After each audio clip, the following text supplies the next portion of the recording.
Halo, assalamualaikum warahmatullahi wabarakatuh. Welcome to my YouTube channel. Halo kawan-kawan. Oke guys, jadi hari ini gua lagi ada di daerah mana nih? Galumas lah ya, bukan areal Galumas lah ya. Sekarang jam setengah 11. Nah, gua lagi naik grade. Oke guys, gua kira jam segini itu daerah sini nggak banyak mobil ya, mobil-mobil gede. Ternyata masih banyak banget mobil-mobil gede nih.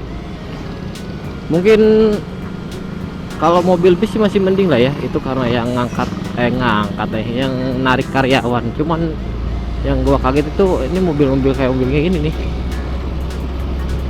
mobil-mobil truk kayak gini. Apalagi tadi di daerah Teluk Jambe itu bener-bener full mobil yang ngangkut barang-barang dari pabrik gitu ya. Nah, sekarang di daerah Warung Bambu nih teman-teman nih. Nah, ini kalau yang tahu ini kenapa rel kereta ini di portal ya.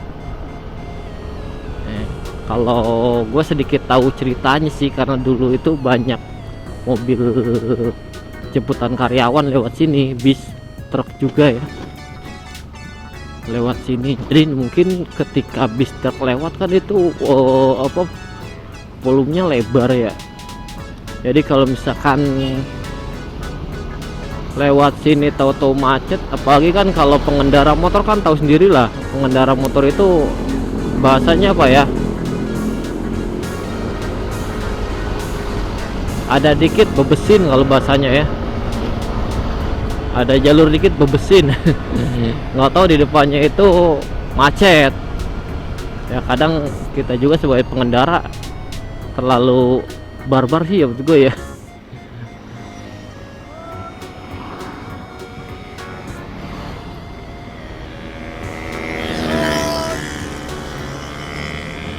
Ya untuk para pengendara sih emang, terutama motor ya, pengen duluan. Pokoknya kalau lihat jalur kosong hajar.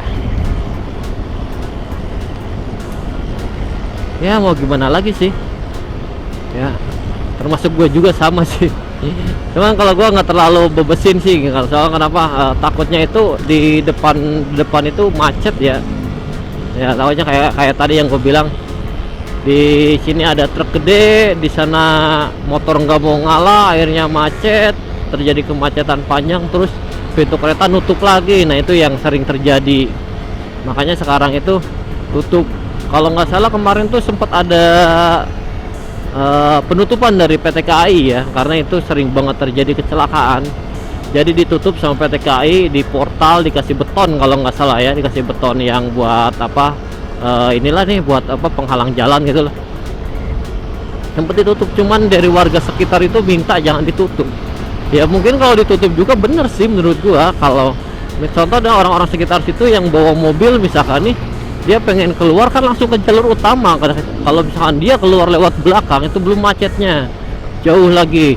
Ntar di daerah tuh pintu kereta lagi, sama aja sih.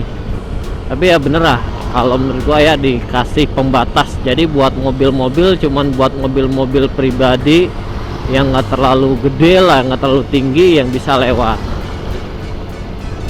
Terus jalan tengahnya juga, jadi untuk warga situ yang biasa markirin itu juga dapat penghasilan juga.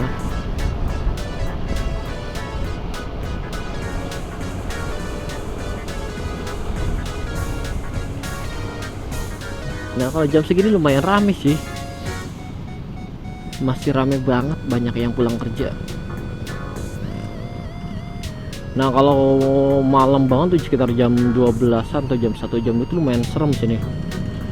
Apalagi kalau misalkan gerimis tuh rawan banget kalau gerimis ya, karena untuk pengendara itu relatif sedikit ya kalau gerimis, karena banyak orang pada di rumah kecuali yang pulang kerja ya.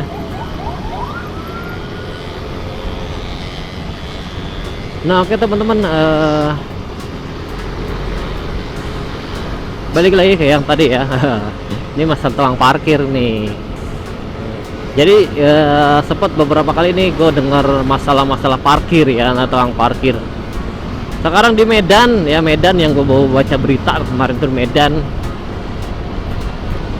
tukang parkir itu yang parkir wajib bawa apa, uang elektrik ya. Kalau kita etol lah biasanya ya, pakai etol.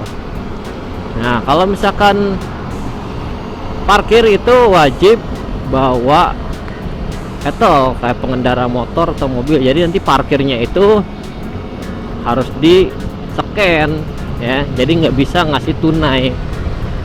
Menurut teman-teman efektif nggak sih kayak gitu ya? Kalau menurut gua efektif. Efektifnya kenapa?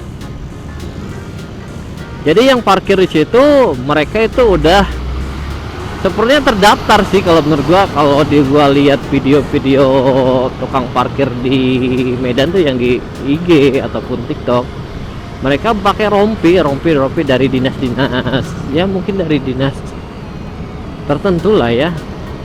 Jadi mereka itu bahasanya legal aja, yang legal. Kalau di kita kan banyak yang ilegal ya, apalagi di daerah Karawang ini. Makanya kemarin banyak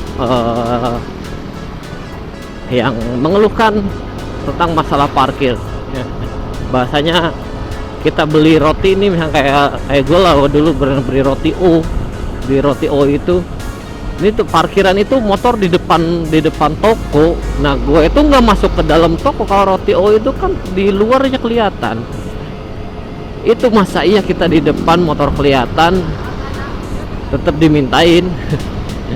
Nah kecuali kalau misalnya kita ke Alfamart, Indomart, oke lah, karena itu kan kita belanja muter-muter, kita nggak kelihatan tuh motor tuh, ada jasanya lah, jasa nungguin ya. Cuman nanti juga jangan cuma nungguin doang. Nanti ketika misalkan apa mau keluar itu ya bantu-bantu lah, bantu-bantu dorong apa, jangan udah ngasih apa, ngegantungin stiker parkirnya, kartu parkir udah ada kasih duit ngeloyong ya, itu keenakan. Sebenarnya bukan masalah keenakannya sih, karena kita parkir juga kan ada undang-undangnya. Contoh misalkan kalau ada kehilangan, dia sanggup nggak ngebayar apa, ngeganti gitu. Karena yang gua lihat itu parkiran sekarang itu jangankan di pinggir jalan gitu ya, yang dikelola oleh mungkin bisa disebut oleh Karang Taruna ataupun misalkan lembaga-lembaga tertentu gitu ya. Terkadang di mall juga gitu ya, di mall itu ada tulisannya di tiket parkirnya itu, segala kehilangan itu bukan tanggung jawab pengelola mall. Nah itu kan seharusnya udah jadi, itu kan udah jadi pelanggaran hitungannya kan. Sebuah mall ya, pengelola mall itu menyediakan tempat parkir tapi tidak mau mengganti jika ada kehilangan.